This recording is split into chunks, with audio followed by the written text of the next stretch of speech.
Malik barreled right into Katie Rader after dishing it out to the corner. Offensive foul against Hannah Malik. That'll be her 4th personal foul.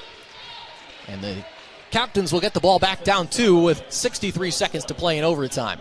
Got to ask, at what point can a player's momentum be maybe excused a little bit, but you're seeing the offense really change for the Generals with 2 of their starting forwards out of the game. You're seeing them spread it around the three-point line a lot more, almost looking like the men's team. Inside the final minute, Kaloy has come up with big buckets down the stretch for CNU. Here's another. Timeout, Washington in lead. 43.2 seconds left in overtime, tied at 89, as Hannah Kaloy's got 23, a new career high for the 6'1 sophomore from Herndon, Virginia. And 1 timeout apiece now in these last 43 seconds for both these teams, as the Generals will try to draw something up here. Last possession was kind of just give the ball to Malik and get out of the way. Probably going to need something a little craftier than that. Got to think Malik is going to be inviting some double teams here from the captains. Kaloy, 10 of 14 from the floor for 23 points. 3 of 5 at the line, 7 rebounds to go along with it. 29 minutes of action. As a team, Christopher Newport now up to 46% from the floor. Washington and Lee, 54% from the field. They are 34 of 63. Just 2 of 6 here in overtime. They're 6 of 6 on the line in overtime. 14 of 26 for the game, while CNU 19 of 29 at the line, good enough for 65%. 5 of 7 from the floor here in overtime. We're tied at 78 after regulation, tied at 89 here with 43.2 seconds left to go in overtime. O'Connor to inbound for the Generals. She gets it in for Lauren Actor. Now Zimmerman. Up top, O'Connor. O'Connor will direct the traffic for the Generals offensively. 30 seconds to play. O'Connor picks up her dribble, tries to find a back cutter in Feigelson. Malagar steals it away. Malagar with a step on the defender. O'Connor picks up the foul. Camille Malagar going to the bucket, and instead she'll be heading to the free throw line. Grace O'Connor with the personal. That's her 4th. As CNU has a chance to take the lead at the line. 1 timeout still for the Generals. Think they might probably take it after the second free throw here. Malagar's first free throw up and good. So CNU has their first lead, second lead of overtime. But first lead this late in quite some time. 20.2 seconds left to go. 90-89 Captains. Camille Malagar at the line for one more. And she makes it. Washington and Lee will use their final timeout. With 20.2 seconds left, they'll choose to advance the ball as well. And head coach Christine Clancy going to pull out the whiteboard to try and draw something up with her team trailing by a pair. Yeah, now it's a situation where you feel like the Generals' offense recently has only come from more beyond the arc in the way of Malik and getting some free throws.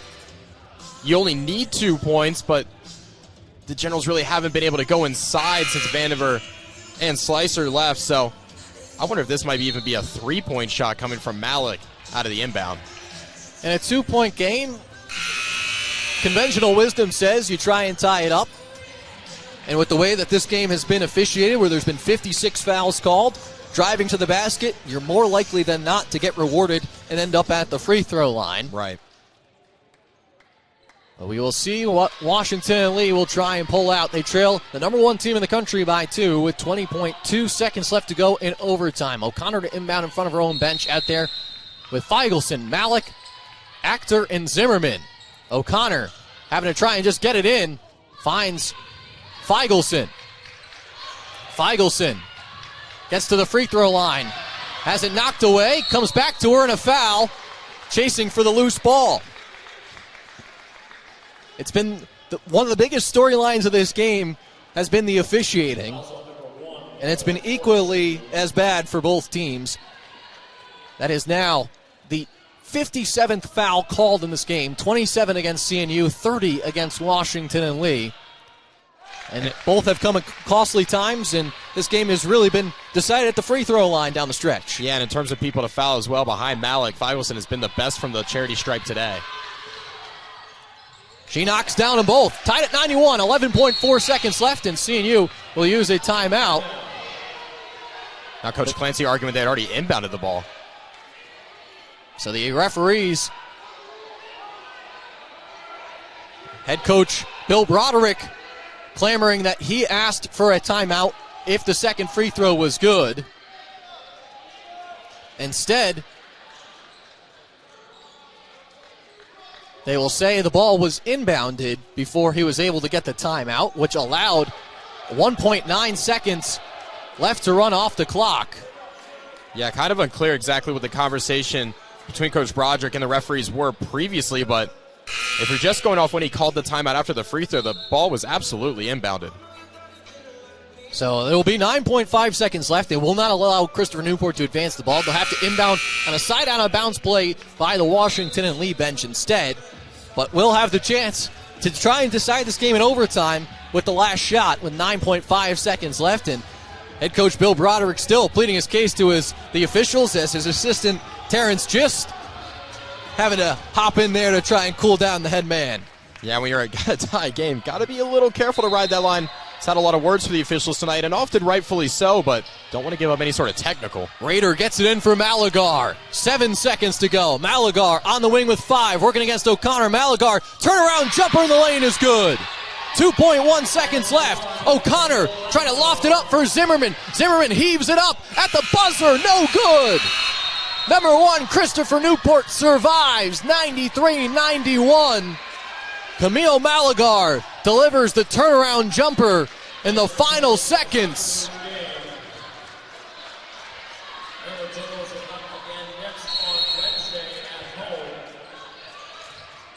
As the official, after all is said and done, will come together and try and tee up head coach Bill Broderick. Broderick was jawing off to the officials after the game. And he's arguing that it happened after the horn sounded. So the officials have come together on the part of the court to decide what the course of action should be. And since they did not fully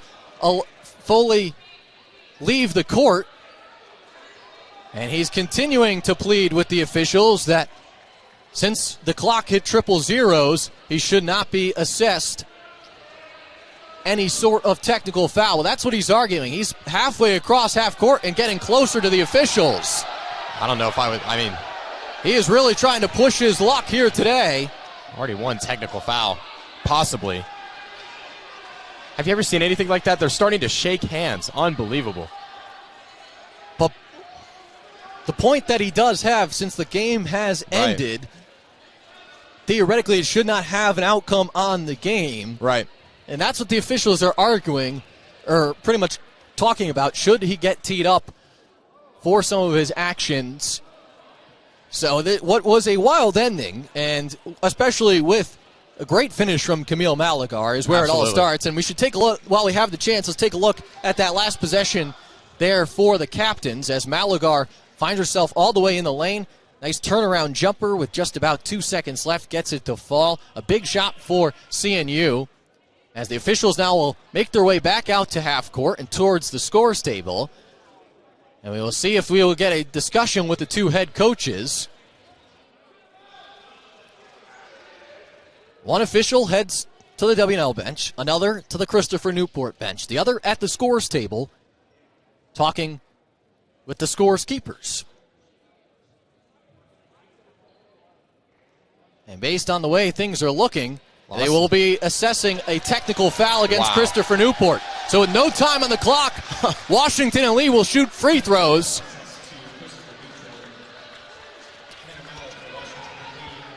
So Washington and Lee will shoot free throws after a technical was assessed against Christopher Newport.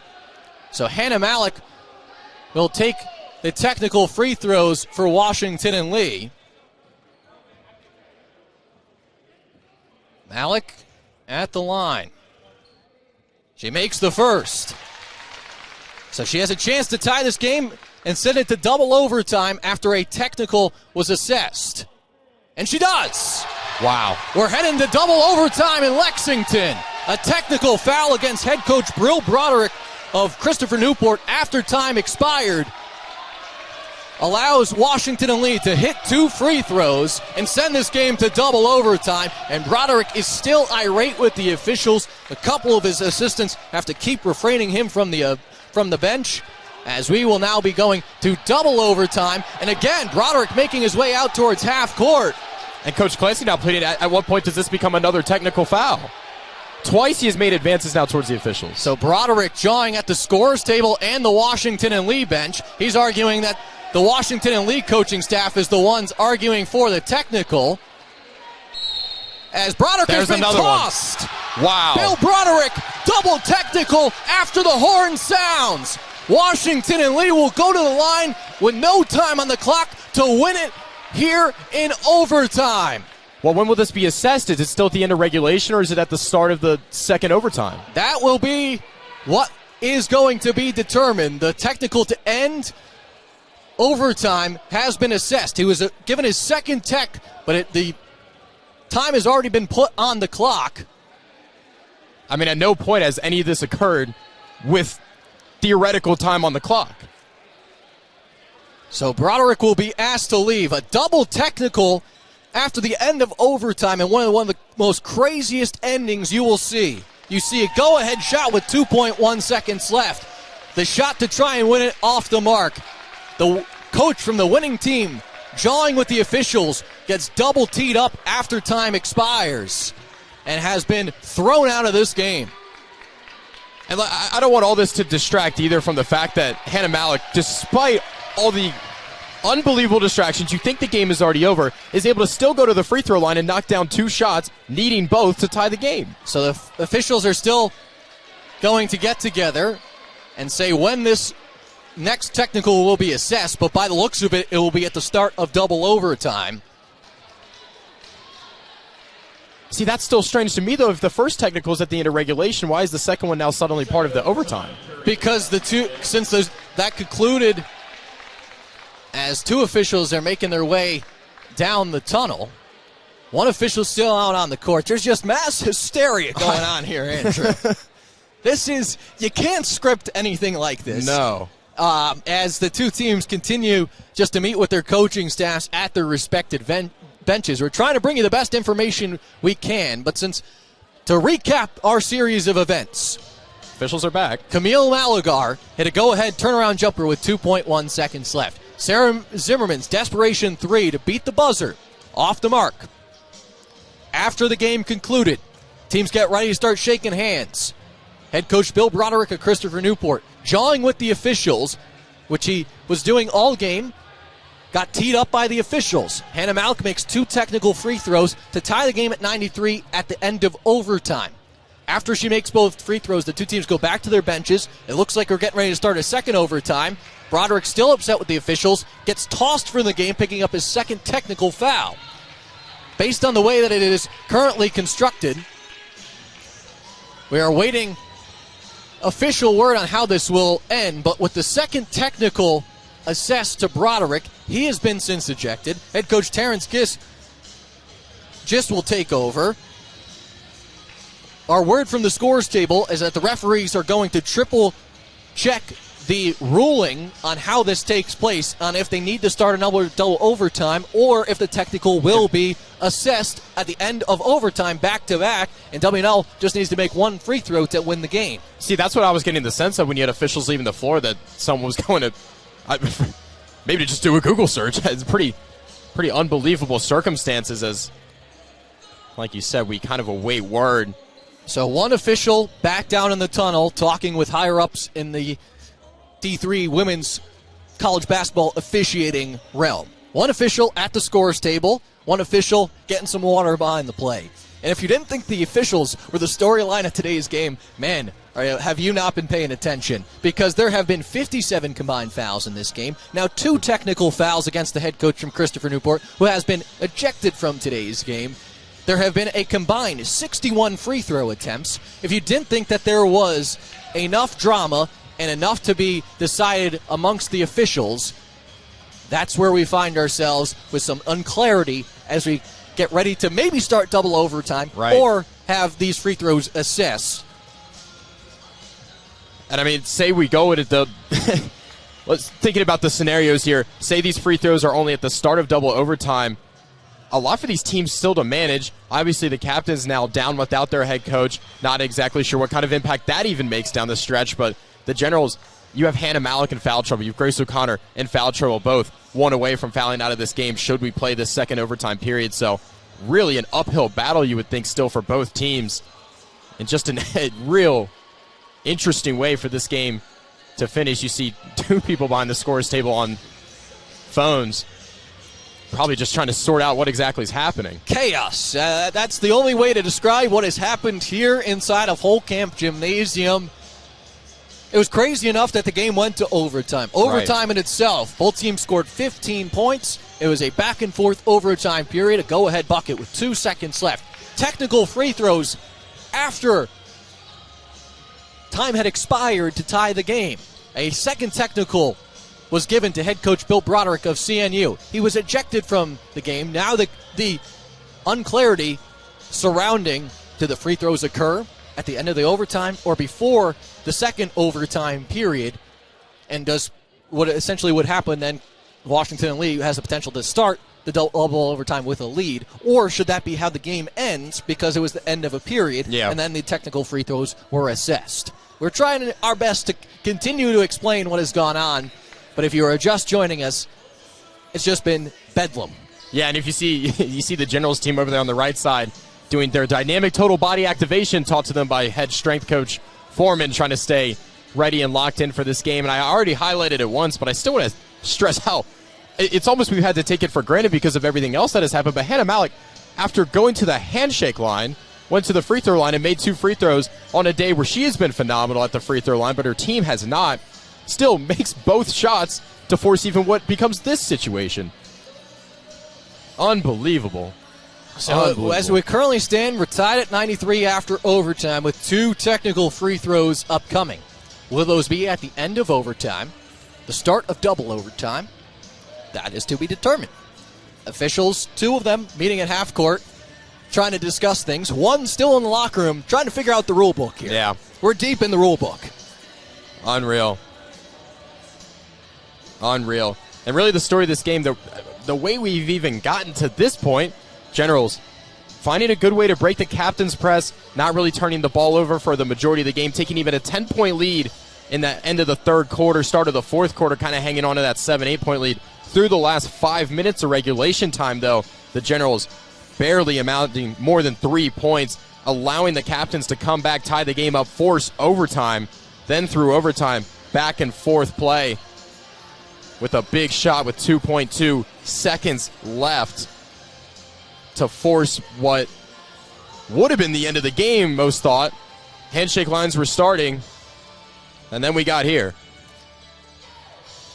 To recap some of the highlights of today's game, Anaya Simmons has got a game-high 25 points. She's got 13 rebounds to go along with it, 4 assists, 2 steals, 3 blocks, 3 turnovers, and 4 fouls in 37 minutes of action for number 1 Christopher Newport. On the Washington and Lee side, Hannah Malik, a team-high 24 points, 6 of 11 from the floor. 4 of 8 from downtown, 8 of 8 at the free throw line, with all 8 of those free throw attempts coming in overtime. She got fouled twice on threes, made all 6 of those, and the 2 technical free throws there to end overtime as we still await some clarity.